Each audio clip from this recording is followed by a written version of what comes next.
Dahlia খেতে হয়তো অনেকেই পছন্দ করেন না, তবে এই ডালিয়া কিন্তু স্বাস্থ্যের পক্ষে ভীষণই উপকারী।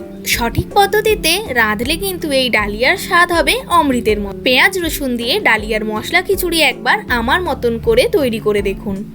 এর ফলে স্বাদ এবং পুষ্টি দুটোই কিন্তু পাবেন একসাথে। তাহলে আজ সবজি দিয়ে ডালিয়ার মশলা খিচুড়ির রেসিপিটি শুরু করা যাক। নমস্কার, আমি মিলি, আর আপনারা দেখছেন মিলিস লিটল কিচেন।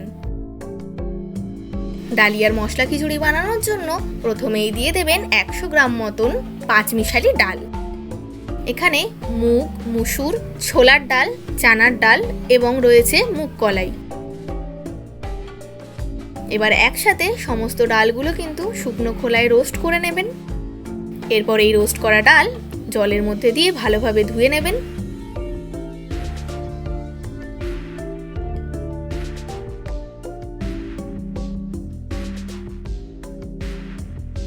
এবার ডালিয়াও কিন্তু শুকনো খোলায় ভেজে নেবেন।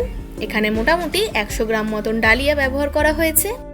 তাহলে দেখতেই পেলেন এখানে ডালিয়া এবং ডালের পরিমাপটা কিন্তু সমান সমান। এরপর ডালিয়াটাও দেখুন খুব ভালোভাবে ড্রাই রোস্ট হয়ে গেছে। এরপর একইভাবে জলের মধ্যে দিয়ে ধুয়ে নেবেন। এখানে ডাল এবং ডালিয়া একসাথেই কিন্তু ভিজিয়ে রাখলাম।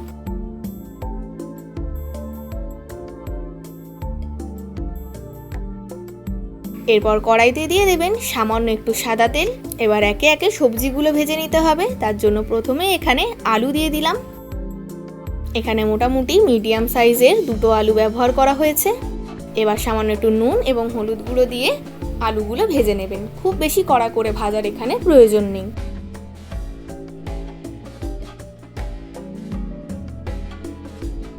আলু ভাজা হয়ে গেলে অন্য প্লেটে তুলে নেবেন।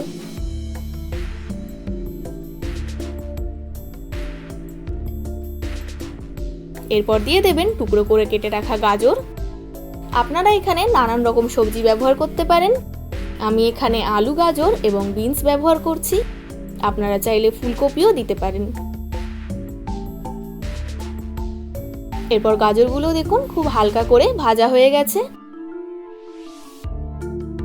এরপর দিয়ে দেবেন বিনস। বিনসগুলো দেখুন ছোট ছোট করে কেটে রেখেছি। এগুলো কিন্তু হালকাভাবে ভেজে নেবেন।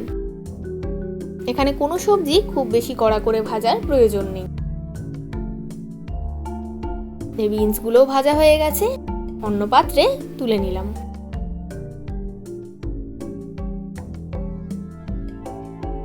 এরপর এখানে ভেজে নেবেন 1.5 চামচ মতন চিনেবাদাম।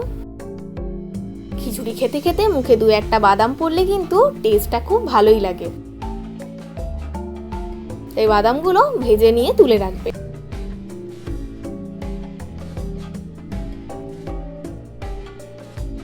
এরপর দেখুন ডালিয়া এবং পাঁচমিশালি ডাল থেকে জল ছড়িয়ে তুলে রেখেছিলাম।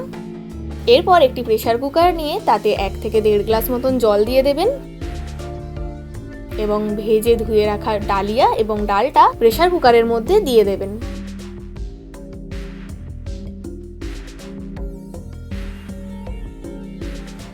এরপর হালকা করে ভেজে রাখা আলু, গাজর এবং বিনসগুলো কিন্তু প্রেসার কুকারের মধ্যে দিয়ে দেবেন।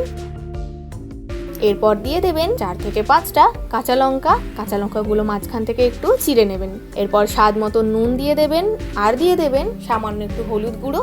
এরপর প্রেসার কুকারের ঢাকনা দিয়ে মোটামুটি 3 থেকে 4টে সিটি দিয়ে নেবেন। তাহলে আমাদের সবজিগুলোও কিন্তু খুব ভালোভাবে সেদ্ধ হয়ে যাবে আর ডাল আর ডালিয়াটাও কিন্তু ফুটে যাবে। সবজি ভাজার তেলে দিয়ে দেবেন সামান্য একটু তেল। তেল গরম হয়ে গেলে এখানে দিয়ে দেবেন তেজপাতা, 1টা শুকনো লঙ্কা, 1টা দারচিনি, 1টা লবঙ্গ এবং 1টা এলাচের টুকরো।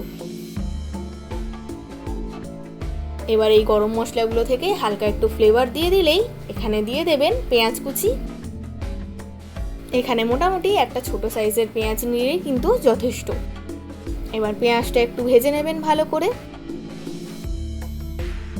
দেখুন পেঁয়াজটা খুব সুন্দর করে কিন্তু ভাজা হয়ে গেছে। এরপর এখানে দিয়ে দেবেন 1 চামচ মতন আদা রসুনের পেস্ট। মিলিস লিটল কিচেনে যদি আপনারা নতুন হয়ে থাকেন তবে অবশ্যই চ্যানেলটিকে সাবস্ক্রাইব করে বেল আইকনটি ক্লিক করে দেবেন, যাতে এই চ্যানেলে হওয়া সমস্ত রান্নার আপডেট সবার আগে আপনাদের কাছে পৌঁছে যায়। এবং আমার ফেসবুক পেজটিকেও ফলো করার অনুরোধ রইল। এরপর মশলাটা একটু কষানো হয়ে গেলে এখানে দিয়ে দেবেন টমেটো কুচি। এখানে একটা ছোট সাইজের টমেটো ব্যবহার করেছি। এরপর একে একে গুঁড়ো মশলা দিয়ে দেবেন, যেমন হলুদ গুঁড়ো, শুকনো লঙ্কার গুঁড়ো, জিরে গুঁড়ো এবং ধনে গুঁড়ো। এবার সমস্ত মশলা খুব ভালোভাবে মিশিয়ে নেবেন। দেখতেই পাচ্ছেন মশলাটা কিন্তু খুব ভালোভাবে কষে গেছে। এরপর এদিকে দেখুন ডালিয়াটাও কিন্তু সেদ্ধ হয়ে গেছে। আমি মাপ করেই কিন্তু জল দিয়েছিলাম, সেই জন্য জলটা খুব বেশি হয়নি। ডাল, ডালিয়া এবং আলুগুলো কিন্তু খুব ভালোভাবেই সেদ্ধ হয়ে গেছে। এবার প্রেসার কুকার থেকে সবজি ও ডালিয়া সম্পূর্ণটাই কড়াইতে কিন্তু ট্রান্সফার করে দেবেন।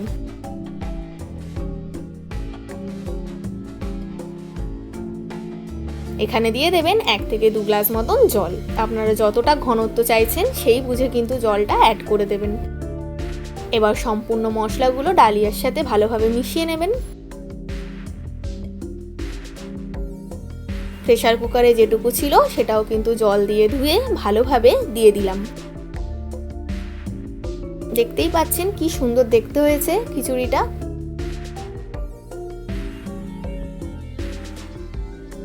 এবার স্বাদ অনুযায়ী এখানে একটু চিনি দিয়ে দেবেন। আপনারা যদি মনে করেন যে চিনি দেবেন না, তাহলে কিন্তু এটা স্কিপ করে দিতে পারেন। এরপর এখানে গুঁড়ো গরম মশলা দিয়ে দেবেন আর দিয়ে দেবেন সঙ্গে 1 চামচ মতন ঘি। খুব ভালোভাবে সমস্ত উপকরণগুলো মিশিয়ে নেবেন। একবার আমার মতন করে এইভাবে মশলা ডালিয়ার খিচুড়ি রান্না করে দেখুন। আশা করছি এই রেসিপিটি কিন্তু আপনাদের ভীষণই ভালো লাগবে। যারা ডালিয়া খেতে পছন্দ করেন না তারাও কিন্তু হাত চেটে খাবেন। এবার ওপর থেকে দিয়ে দেবেন ভেজে রাখা চিনেবাদামগুলো। ব্যাস, আমাদের ডালিয়ার মশলা খিচুড়ি কিন্তু একদম রেডি। দেখতেই পাচ্ছেন কি সুন্দর হয়েছে খিচুড়িটা দেখতে।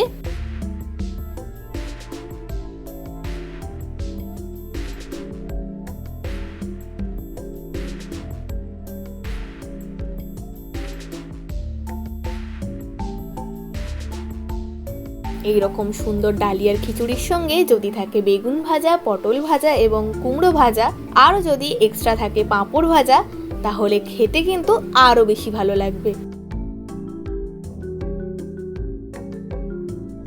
আবার আপনাদের সাথে আমার দেখা হবে নেক্সট ভিডিওতে নতুন একটি রান্নার সঙ্গে। আপনারা ভালো থাকবেন, সুস্থ থাকবেন এবং এইভাবেই আমাকে সাপোর্ট করে যাবেন। আমার আজকের এই রান্নাটি যদি আপনাদের ভালো লেগে থাকে এবং সহজ বলে মনে হয়ে থাকে, তাহলে অতি অবশ্যই একটি লাইক দিয়ে যাবেন এবং কমেন্ট করে জানাতে কিন্তু ভুলবেন না।